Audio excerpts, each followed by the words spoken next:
بسم الله الرحمن الرحيم. اللهم صل وسلم عليك يا حبيبي يا رسول الله. ازيكم عاملين ايه؟ وحشتوني كتير قوي، بحبكم في الله.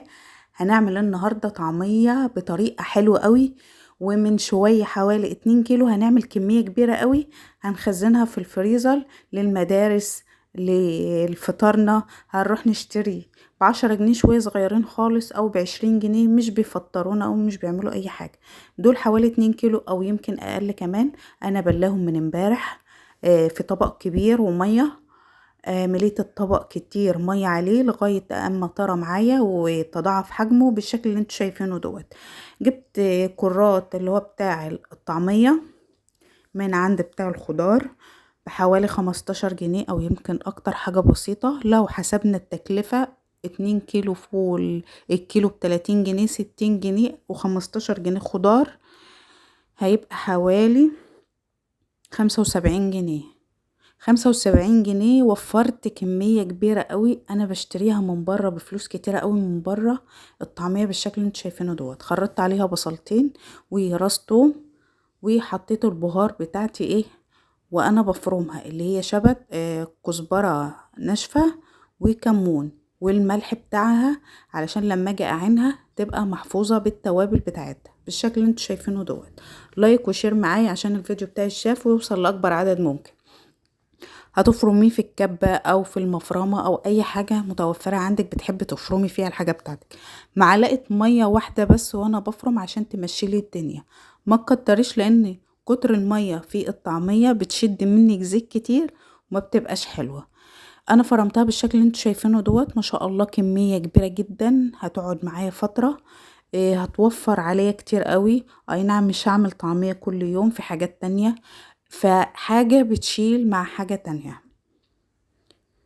زي ما انتوا شايفين كده، هعبي في الاكياس على حسب الكمية اللي انا هستخدمها، وهوريكم انا بخزنها ازاي. وطريقتها سهلة جدا قوي. هنطلع الكيس من الفريزر، هنسيبه يعني حوالي ساعة، او هنقوم مثلا نصلي الفجر، هطلعه وانا راح اصلي وهسيبه على ما اصلي واخلص اللي انا عايزاه كده، او اصحي اولاد علشان يروحوا المدارس، هيكون فك. هحمرها بسرعه، اولادي هيفطروا، هعمل لهم سندوتشات وهم خارجين. هتوفر عليا جنب كبير قوي. هروح اشتريها من المحل، ما بتبقاش حلوه، والزيت بتاعهم ما بيبقاش نضيف، بيبقوا قالين فيه بتنجان وحاجات كتيره قوي بتوع المطاعم. دي حاجه نضيفه في البيت، وسعرها حلو قوي وجميله بجد. انا على طول بعملها في البيت، ما بحبش اشتريها من بره. بالشكل اللي انتوا شايفينه دوت. عملت كمية كبيرة حلوة قوي، هتوفر عليا كتير. الشوية اللي في الطبق دول انا هعمل بيهم الطعمية اللي انتوا هتشوفوها، اللي في اول الفيديو دي انا محمراها النهاردة الصبح، وخضرة وجميلة جدا. شايفين ما شاء الله. انا بخرج الهواء حلو قوي من الاكياس عشان الطعمية بتاعتي ما تبقاش مليانة هوا، واجي اخزنها في الفريزر تبقى معبية هوا، والاكياس مش هتبقى ظابطة معايا. زي ما انتوا شايفين كده، هتك عليها حلو قوي، وهربط الاكياس حلو. هخرج الهواء حلو قوي من الاكياس، وهربط من اخر الكيس، واظبط العجينة بتاعتي بالشكل اللي انتوا شايفينه دوت. دي اسهل طريقة لتخزين الطعمية او اي حاجة انت بتحبي تخزنيها، اللي هي مفرومة ناعمة بالشكل اللي انتوا شايفينه دوت. ما شاء الله عملت لي كمية كبيرة قوي، هتوفر عليه كتير وهتقعد معايا فترة كبيرة قوي. فاي نعم، مش هنستخدم الطعمية كل يوم، بس دي حاجة. هنستخدم حاجات تانية بقى، معجنات، نعمل بديل السندوتشات، هنعمل حاجات كتيرة قوي. انا عملت معاكم من اسبوع كده بديل السندوتشات، اللي هي قرص ببطاطس مهروسة وفراخ. كانت بجد تحفة وطعمها حلو قوي. الزيت يا جماعة هو نضيف، انا قالية فيه بطاطس، قلت احمر فيه. ده احسن من اللي احنا بنجيبه من المحلات. زي ما انتوا شايفين كده، شايفين ما شاء الله، لا بتشرب زيت، وطعمها جميل جدا، احلى من اللي احنا بنجيبها من بره، ومتماسكه معايا في الزيت بالشكل اللي انتوا شايفينه دوت. ممكن تعمليها تحشيها جبنه، ممكن تعملي عليها بيض، على حسب ما انت عايزه.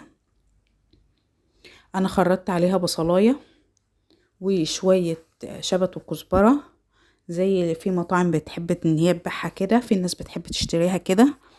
انا جربت وقلت اعملها كده، ممكن تعملها كده، وحطيت عليها ربع رغيف عيش. هتحسي ان هي سودة، لكن والله هي خضرة وجميلة جدا. لو حابة ان انت تحطي عليها عيش زي المطاعم عادي، مش حابة براحتك. شايفين ما شاء الله خضرة وجميلة جدا في الزيت ازاي. ربنا يحسن ما بين ايديكم وتعملوا الافضل والاحسن. لايك وشير معايا عشان الفيديو بتاعي يتشاف ويوصل لاكبر عدد ممكن.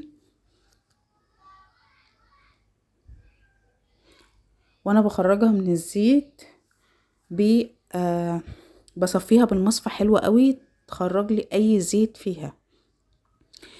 الصهد بتاع الزيت وهو طالع وانا بصفي بتصفي لي اي زيت، اي بواقي زيت فيها بتلاقيها صفيت. الحركة اللي انا بعملها بالمصفى اللي انتوا شايفينها ديت، اي زيت في الطعمية بتاعتي بتنزل مع الصهد. جربوا ان شاء الله، الفكرة هتعجبكم وهتوفر عليكم كتير قوي. بتشتروها لو هتعملوها مشروع في البيت هتكسبكم ما شاء الله حلوة قوي. شايفين كمية 2 كيلو، حاجة بسيطة. انتوا لو شفتها في الكيس حاجة بسيطة خالص، حطيتها ما شاء الله تضاعفت الحجم مرتين 3. كمية كبيرة قوي ما شاء الله، حلوة بجد، هتوفر عليكم كتير. واللي يعملها مشروع ان شاء الله هيكسب منها وهتبقى مربحة ليه.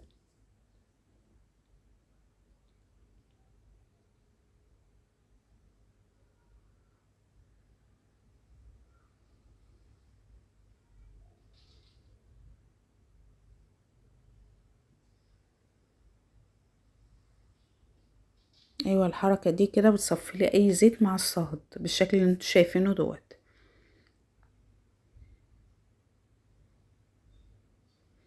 ودي كمية الاكياس اللي احنا عملناها مع بعض. شايفين ما شاء الله. انتوا لو بتشتروا كيس من بره زي دوت اقل حاجة 30 جنيه او يمكن اكتر.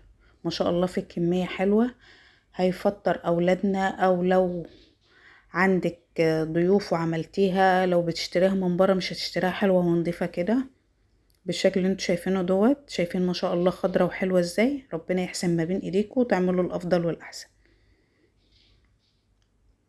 فيها بصل وشبت، وحطيت ربع رغيف عيش بالشكل اللي انتوا شايفينه دوت، وخضرة لسه ومتماسكة ومفيش فيها زيت كتير، وطعمها بجد في منتهى الجمال، واحلى من اللي بنجيبها من بره من المطاعم 1000 مرة.